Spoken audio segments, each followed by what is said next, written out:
Sans avertissement, le Sahel s'est refermé, comme une porte verrouillée. Du Mali au Burkina Faso, puis au Niger, les retraits français ne signifient pas un silence. Accords de renseignement chez les voisins, centres de formation, capacité d'intervention depuis l'extérieur, pendant que gels d'avoir, aides retenues et accès financier limité durcissent l'isolement. Dans cet étau, que change vraiment pour les populations le pari d'Ibrahim Traoré? Une souveraineté durable ou une contrainte prolongée où chaque décision coûte plus cher qu'elle ne rapporte? Tout se joue sur l'endurance, pas sur l'annonce seule. Maintenant, ce récit porte une promesse claire: aller au-delà des slogans pour comprendre les mécanismes concrets qui redessinent le Sahel. Il s'agit de montrer en termes simples ce que ces choix changent pour la sécurité quotidienne, l'économie réelle et la position régionale des États concernés. Le bénéfice pour le public est précis: disposer d'une grille de lecture qui distingue l'affirmation symbolique des effets mesurables, sans idéaliser ni diaboliser. L'enjeu est élevé parce que la rupture engagée n'est pas un épisode isolé. Elle touche à la capacité d'un État à décider sous contrainte, à financer ses priorités lorsque les canaux habituels se ferment et à maintenir une légitimité interne alors que les coûts sont immédiats. Dans ce cadre, l'expérience burkinabé sert de cas test, non comme modèle exportable, mais comme révélateur des arbitrages imposés par un environnement hostile. Comprendre ces arbitrages permet d'évaluer ce qui relève d'un risque assumé et ce qui relève d'une impasse stratégique aujourd'hui et à moyen terme. En moins de 3 ans, 3 capitales sahéliennes ont rompu avec un dispositif sécuritaire présenté pendant des décennies comme intangible. Malgré des investissements internationaux chiffrés en milliards sur plusieurs années, l'insécurité s'est étendue géographiquement plutôt que de reculer, un décalage qui a servi de déclencheur politique. Cette mini-révélation pose le cadre. La rupture n'est pas une improvisation, mais la conséquence d'un écart persistant entre promesses et résultats. Pour les autorités actuelles, l'argument central n'est pas que la situation se soit améliorée après les retraits, mais qu'elle ne s'améliorait pas avant non plus. La décision consiste alors à reprendre la main sur un problème jugé externalisé sans bénéfice durable. Dans ce contexte, Ibrahim Traoré apparaît comme un point de cristallisation, plus que comme un homme providentiel. Son arrivée au pouvoir au Burkina Faso s'inscrit dans une séquence régionale où des autorités militaires affirment que la sécurité ne peut être sous-traitée sans perte de souveraineté. Ce choix s'appuie sur une lecture causale simple: si la justification première de la présence étrangère était la protection, l'échec perçu de cette mission ouvre la voie à une alternative, même risquée. Mais la rupture ne s'arrête pas aux bases et aux uniformes. Autour du Sahel, un encerclement fonctionnel se met en place, combinant partenariats de renseignement avec les pays voisins, capacité d'intervention depuis l'extérieur et leviers économiques plus discrets. Gels d'avoir, aides suspendues et accès financier limité forment une pression cumulative qui pèse rapidement sur des économies déjà fragiles. Pour le public, l'enjeu devient alors plus lisible. Il ne s'agit pas d'un bras de fer militaire classique, mais d'un enchevêtrement de décisions sécuritaires, économiques et narratives qui redéfinissent les marges de manœuvre des États concernés. Ibrahim Traoré incarne ce pari risqué: transformer une rupture symbolique en souveraineté opérationnelle tout en absorbant des coûts immédiats. La question ouverte est celle du temps.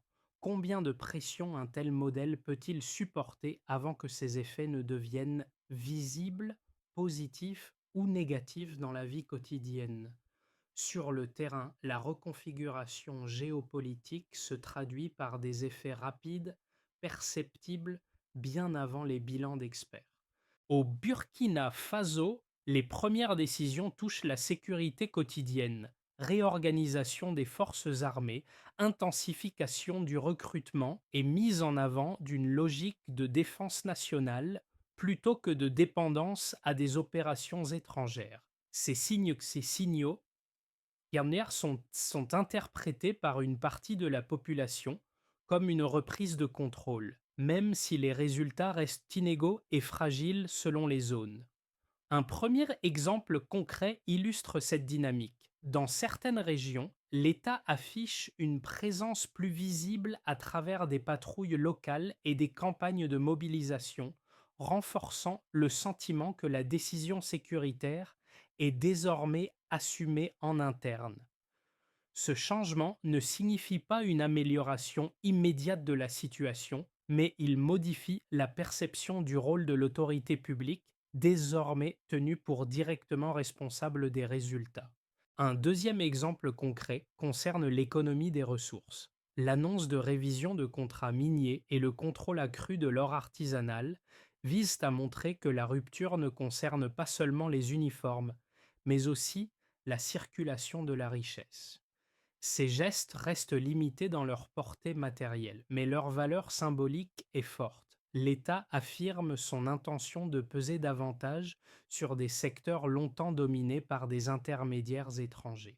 Ibrahim Traoré sert ici de personnage guide, non comme figure héroïque, mais comme point de cristallisation d'attentes sociales accumulées. Jeune officier propulsé au sommet de l'État, il concentrera à la fois l'espoir d'un changement de méthode et la crainte d'une dérive autoritaire. Sa rhétorique de souveraineté trouve un écho particulier auprès de populations lassées de promesses sécuritaires non tenues. L'idée essentielle est la suivante. La souveraineté devient mesurable dès qu'elle touche la vie quotidienne. Avant les ruptures, le dispositif sécuritaire au Sahel semblait figé. Des bases étrangères, des opérations antiterroristes prolongées et une architecture présentée comme indispensable structuraient l'action régionale depuis des années. Après 2022, la séquence change brutalement. Le Mali notifie le départ des forces françaises, suivi par le Burkina Faso, puis par le Niger après le coup d'État de juillet 2023. Ce qui devait être un retrait progressif se transforme en signal politique net, assumé publiquement par les nouvelles autorités. La phase d'activation est rapide. Les bases fermes, les convois quittent les capitales et les symboles d'une coopération ancienne disparaissent presque du jour au lendemain. Pour les dirigeants sahéliens, cette accélération répond à une conviction partagée. La présence étrangère n'a ni contenu l'insécurité, ni amélioré durablement la stabilité interne. Au Burkina Faso, Ibrahim Traoré s'inscrit pleinement dans cette logique en affirmant que la sécurité ne peut être sous-traitée sans perte de souveraineté. La décision est présentée comme un changement de contrôle, plutôt que comme une promesse de résultats immédiats. Vient ensuite le moment du pic de tension. Le retrait militaire n'équivaut pas à un désengagement occidental complet, mais à un déplacement du centre de gravité. Paris et ses alliés renforcent leur partenariat sécuritaire avec les pays voisins, développent des centres de formation et approfondissent le partage de renseignements. Cette reconfiguration crée un sentiment d'encerclement fonctionnel. Les États sahéliens gagnent une marge de manœuvre symbolique à l'intérieur de leurs frontières, mais se retrouvent sous surveillance accrue depuis l'extérieur. Parallèlement, les États du Sahel se regroupent au sein de l'Alliance des États du Sahel et annoncent une coordination renforcée de leur politique de défense. Des partenariats alternatifs sont explorés. La Russie fournit des instructeurs et du matériel, tandis que la Chine mise sur les infrastructures et la connectivité.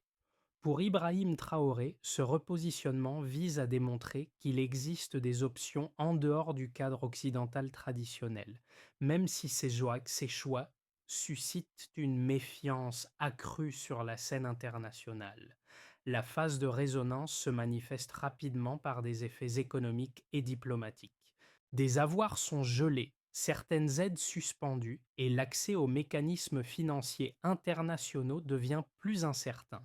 Présentées comme techniques ou procédurales, ces mesures produisent un effet cumulatif qui pèse lourdement sur des économies déjà fragiles. À l'intérieur des pays concernés, la population observe une double réalité: une fierté liée à l'affirmation de l'indépendance politique, mais aussi des difficultés matérielles accrues et une insécurité persistante.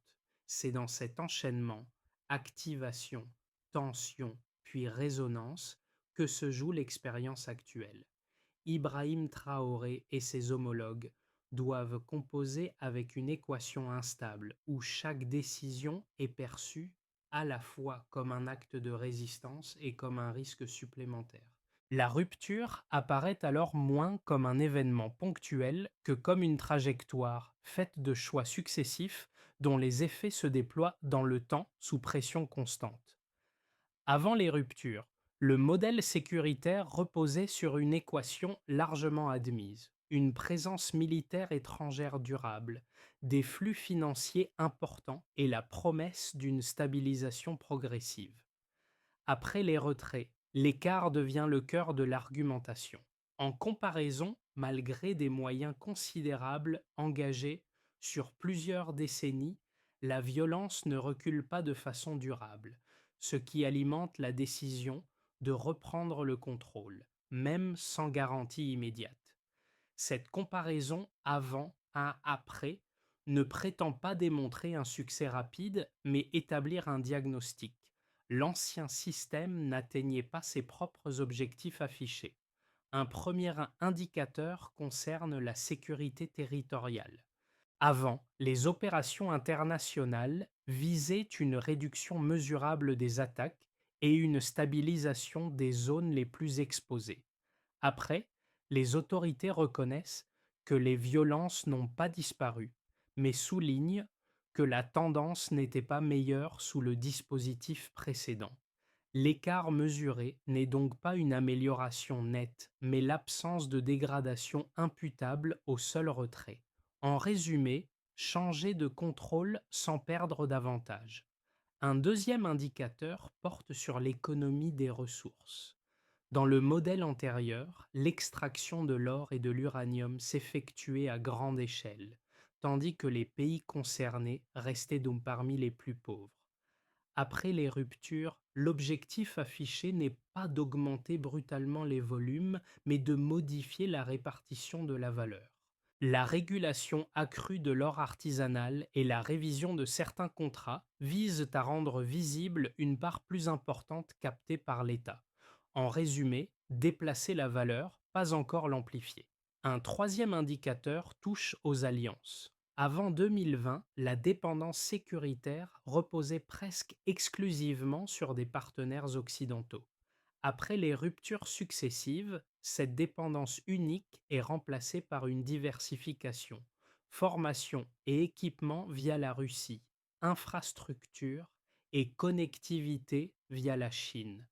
Le changement ne se mesure pas seulement en montant financier, mais en variété d'options disponibles. En résumé, réduire le risque politique par pluralité. Pris ensemble, ces trois indicateurs dessinent une trajectoire contrastée. Ils ne prouvent pas un succès immédiat, mais structurent un récit de justification.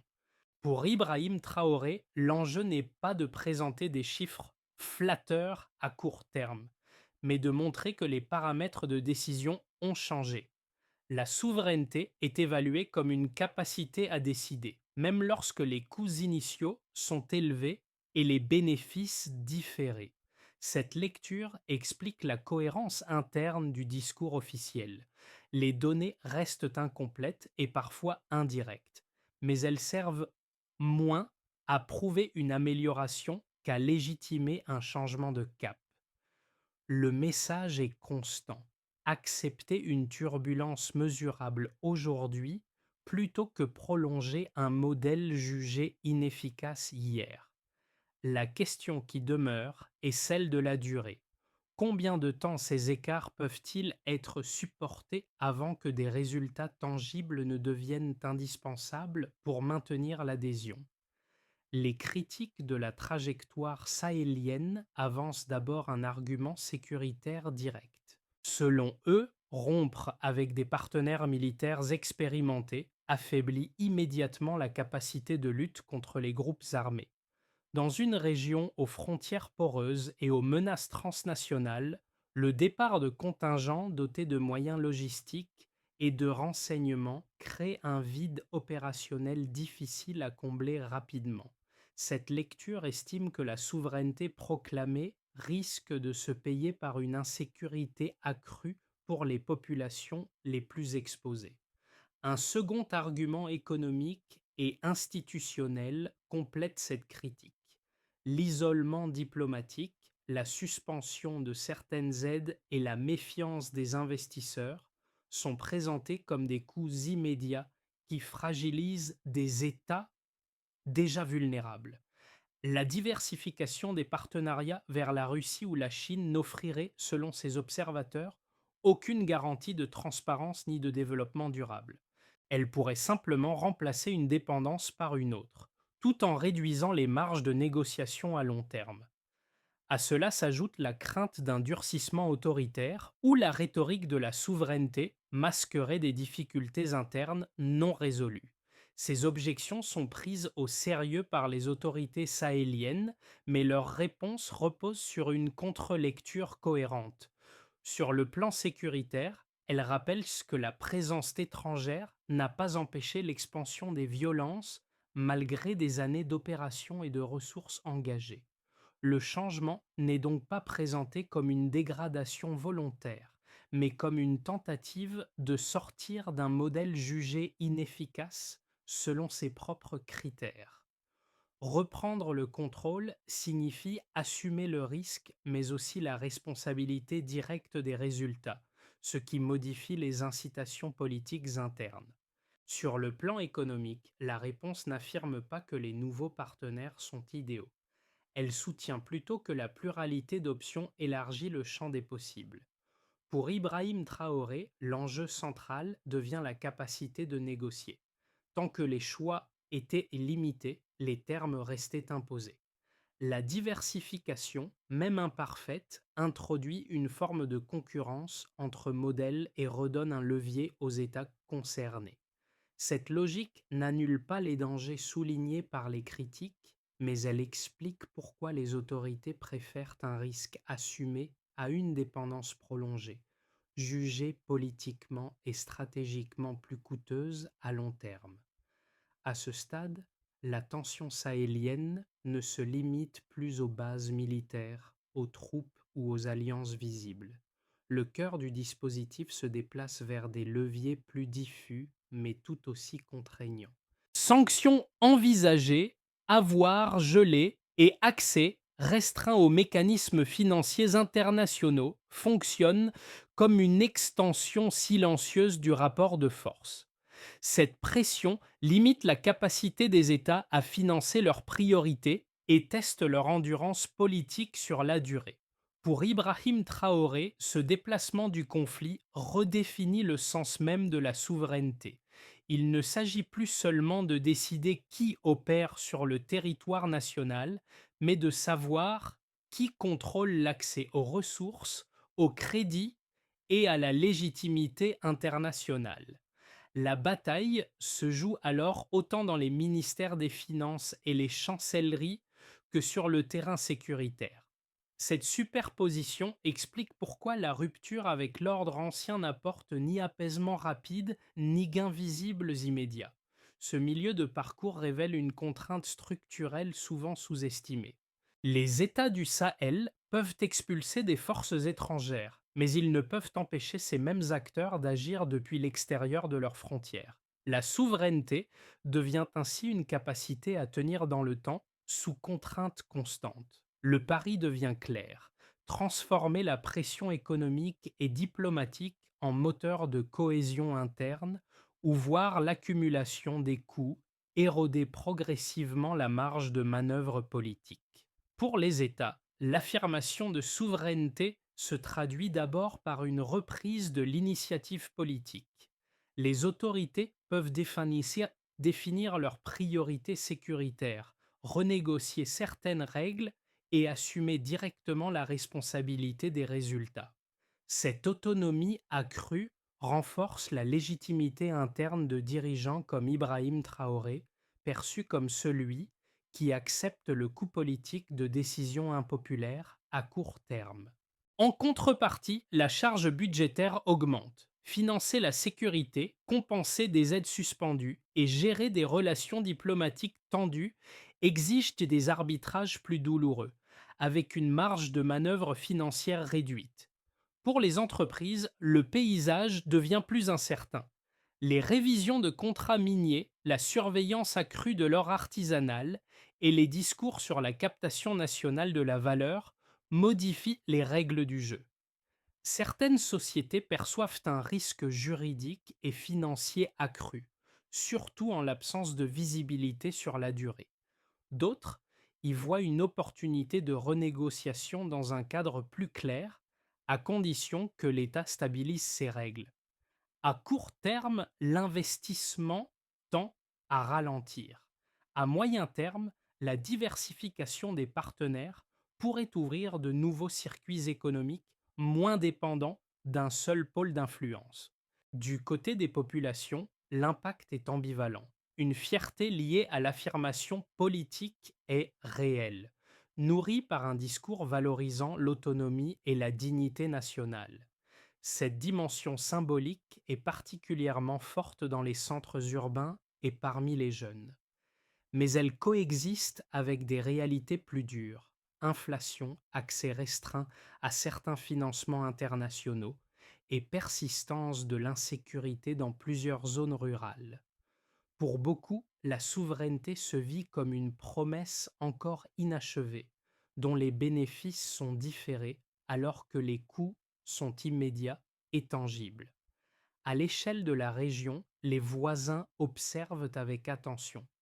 Certains renforcent leurs liens sécuritaires avec les puissances occidentales par prudence ou opportunisme. D'autres testent discrètement des marges d'autonomie sans aller jusqu'à la rupture. Le Sahel devient ainsi un point de référence, positif ou négatif, dans les calculs stratégiques africains. Si l'expérience menée par l'Alliance des États du Sahel tient, elle pourrait inspirer des ajustements ailleurs. Si elle échoue, elle servira de mise en garde. Dans ce jeu à plusieurs niveaux, Ibrahim Traoré incarne une figure de focalisation. Son discours relie explicitement les sacrifices actuels à des gains futurs en insistant sur la nécessité de traverser une phase de pression avant toute stabilisation.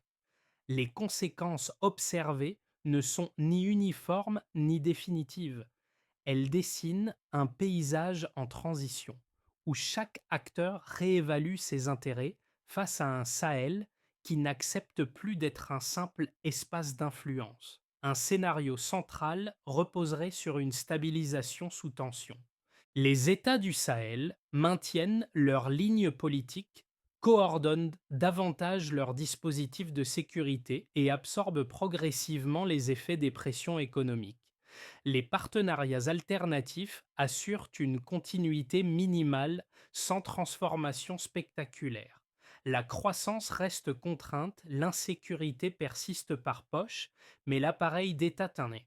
Dans ce cadre, la souveraineté n'apporte pas de dividendes rapides. Toutefois, elle évite un retour explicite à l'ordre ayant ancien.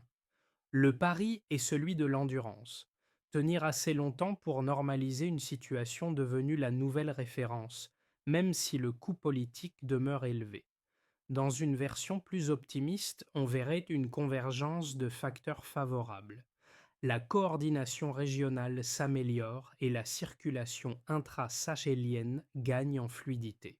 Des investissements ciblés produisent des effets visibles, notamment dans les infrastructures et la logistique. Les autorités parviennent à capter une part plus élevée des revenus miniers, allégeant partiellement la contrainte budgétaire. Sur le plan sécuritaire, les forces locales gagnent en efficacité relative, réduisant la pression dans des zones clés. À l'international, le discours de rupture perd de sa charge conflictuelle au profit d'une reconnaissance pragmatique. La souveraineté cesse alors d'être défensive et devient progressivement fonctionnelle, sans effacer toutes les fragilités. Dans un scénario dégradé, on verrait les points de rupture possibles, l'accumulation de sanctions, l'assèchement financier et les difficultés logistiques affaiblissent les capacités étatiques. Les tensions internes s'exacerbent, l'insécurité gagne du terrain et la promesse de contrôle national s'érode face aux contraintes quotidiennes. Dans cette hypothèse, les autorités sont contraintes de composer à partir d'une position affaiblie, en renégociant sous pression ou en acceptant des compromis qui vident la rupture initiale de sa substance. La souveraineté proclamée survit dans le discours, mais recule dans la pratique. Ces scénarios ne sont pas des prédictions. Ils servent de cadre de lecture pour évaluer une trajectoire sous contrainte. Leur point commun est une incertitude structurante. Aucun chemin ne garantit un résultat clair à court terme. La recommandation de méthode était donc simple. Évaluer chaque choix non seulement à l'aune de ses gains immédiats, mais de sa capacité à préserver des options futures. Dans un environnement contraint, la flexibilité devient une ressource stratégique à part entière, parfois plus décisive que la recherche d'un succès rapide. Pour un premier groupe de spectateurs, ceux qui suivent les enjeux géopolitiques, la séquence sahélienne agit comme un révélateur méthodologique. Elle montre comment des États tentent de redéfinir leur marge de décision dans un environnement contraint sans garantie de succès rapide. L'intérêt n'est pas de juger l'issue, mais d'observer les mécanismes. Quels leviers sont utilisés, lesquels se referment, et comment la pression extérieure se transforme en variable politique interne. Pour ce public, l'enjeu est d'apprendre à lire les signaux faibles plutôt que les annonces spectaculaires. Un deuxième groupe concerne les acteurs économiques et institutionnels, directement ou indirectement exposés à l'Afrique de l'Ouest. Pour eux, l'expérience sahélienne pose une question concrète de gestion du risque. Révision contractuelle, instabilité réglementaire et diversification des partenariats obligent à repenser les stratégies d'engagement. Le message implicite était double. À court terme, l'incertitude domine. À moyen terme, de nouveaux équilibres peuvent émerger si les règles se stabilisent. Suivre les indicateurs concrets plutôt que les discours devient un réflexe essentiel pour anticiper les évolutions. Un troisième groupe regroupe les citoyens et observateurs non spécialistes, pour qui le dossier peut sembler lointain. Pourtant, il renvoie à des interrogations universelles. Comment une société accepte-t-elle des coûts immédiats pour tenter de corriger un modèle jugé insatisfaisant? Jusqu'où la patience collective peut-elle être mobilisée avant de s'éroder? La trajectoire sahélienne illustre la tension entre espoir et contrainte, une dynamique que l'on retrouve dans de nombreux contextes de transformation politique. Deux pistes de lecture simples se dégagent pour tous ces publics. D'abord, distinguer le rejet d'un modèle ancien de l'adhésion automatique à un nouveau en conservant un regard critique sur chaque alternative. Ensuite, privilégier l'observation des effets mesurables, même modestes, plutôt que la force des slogans. C'est dans cet espace entre empathie et distance analytique que le débat prend de la profondeur. La trajectoire esquissée repose sur une feuille de route en plusieurs étapes, présentée comme progressive, plutôt que spectaculaire. La première étape concerne la sécurité opérationnelle. Les autorités cherchent à consolider des forces nationales capables d'agir de manière coordonnée avec des chaînes de commandement resserrées et des priorités claires. L'objectif n'est Pas une victoire rapide, mais une réduction mesurable des zones hors contrôle. Pour Ibrahim Traoré, cette étape conditionne toutes les autres. Sans un minimum de sécurité, aucune réforme économique ne peut tenir dans la durée. La deuxième étape concerne la maîtrise des ressources. Renégocier certains contrats miniers, renforcer la traçabilité de l'or artisanal et améliorer la collecte fiscale visent à augmenter les recettes internes. Le calendrier est graduel. Stabiliser d'abord les flux existants, ajuster ensuite les termes, puis investir une part visible des revenus dans des services d'une publics identifiables. Le critère de suivi est simple, une hausse mesurable de la part de valeur captée par l'État sans effondrement de l'activité. La troisième étape concerne la diversification des partenariats. Il ne s'agit pas de substituer une tutelle à une autre, mais de maintenir plusieurs canaux ouverts. Russie, Chine et acteurs régionaux offrent des options différentes. La clé réside dans une négociation sélective, projet par projet, afin d'éviter un nouvel enfermement stratégique. La réussite se mesure par la capacité à refuser certaines conditions sans perdre l'accès à l'ensemble des soutiens. La quatrième étape concerne la légitimité interne. Communiquer sur des résultats concrets, même modestes, devient essentiel pour maintenir l'adhésion populaire. Routes réparées, salaires versés, services de base rétablis servent de preuves tangibles. Ibrahim Traoré mise sur cette visibilité pour transformer la patience sociale en capital politique.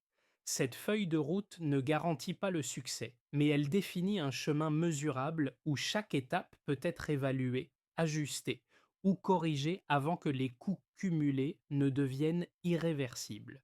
Au fil du récit, un même motif revient, discret mais constant. La ligne tracée, puis tenue malgré la pression. Ce fil conducteur relie les premières expulsions de troupes aux renégociations de contrats, puis aux discours appelant à l'endurance collective. Il ne s'agit pas d'un triomphe annoncé, mais d'une cohérence assumée dans l'incertitude. Chaque décision devient un test, chaque concession un signal observé de l'intérieur comme de l'extérieur. Dans ce paysage instable, Ibrahim Traoré n'apparaît pas seulement comme un dirigeant militaire, mais comme le symbole d'un moment politique précis. Celui où le choix a été fait de ne plus reculer, même sans garantie de succès rapide. L'émotion ne naît pas de la promesse d'un avenir meilleur, mais de la tension permanente entre espoir et coût. Tenir devient un acte en soi, presque une stratégie. Le rappel est essentiel. Les promesses de stabilité d'hier ne se sont pas effondrées par accident. Elles se sont érodées lentement, au contact de réalités locales ignorées trop longtemps. La rupture actuelle s'inscrit donc dans une continuité de désillusion autant que dans une volonté de réécriture. Ce n'est pas la certitude du résultat qui soutient l'effort, mais la conviction qu'un retour en arrière serait plus coûteux que l'incertitude présente. La phrase qui s'impose est simple et lourde de sens. La souveraineté n'est pas un instant, c'est une épreuve. Elle se mesure moins au choc initial qu'à la capacité de rester debout lorsque l'attention internationale se détourne. C'est ce temps long, plus que les annonces spectaculaires, qui déterminera la portée réelle de l'expérience sahélienne. À ce stade, le Sahel n'apparaît plus comme une simple zone de crise observée à distance. Il devient un espace où se teste une idée plus large, la possibilité de redéfinir des relations longtemps considérées comme figées sans déclencher un effondrement immédiat. Ce qui s'y joue dépasse les frontières régionales. Cela interroge des schémas familiers de puissance, de dépendance et de légitimité que l'on retrouve dans de nombreuses régions du monde. La trajectoire incarnée par Ibrahim Traoré oblige à déplacer le regard. Elle invite à juger les politiques non à partir des intentions affichées, mais à partir des effets mesurables dans le temps. Sécurité effective, redistribution réelle des ressources, capacité à décider sous pression deviennent des critères plus parlants que les discours. Cette approche ne demande pas d'adhésion automatique, mais une attention soutenue aux indicateurs concrets. Pour le spectateur, l'enjeu n'est donc pas de trancher trop vite entre succès ou échec.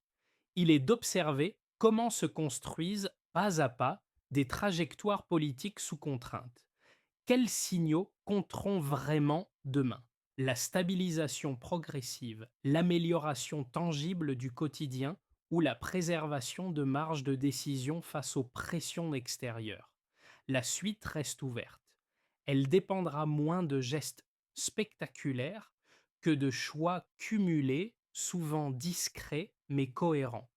Quels indicateurs vous semblent décisifs pour évaluer si ce pari mérite d'être poursuivi, ajusté ou corrigé dans le temps?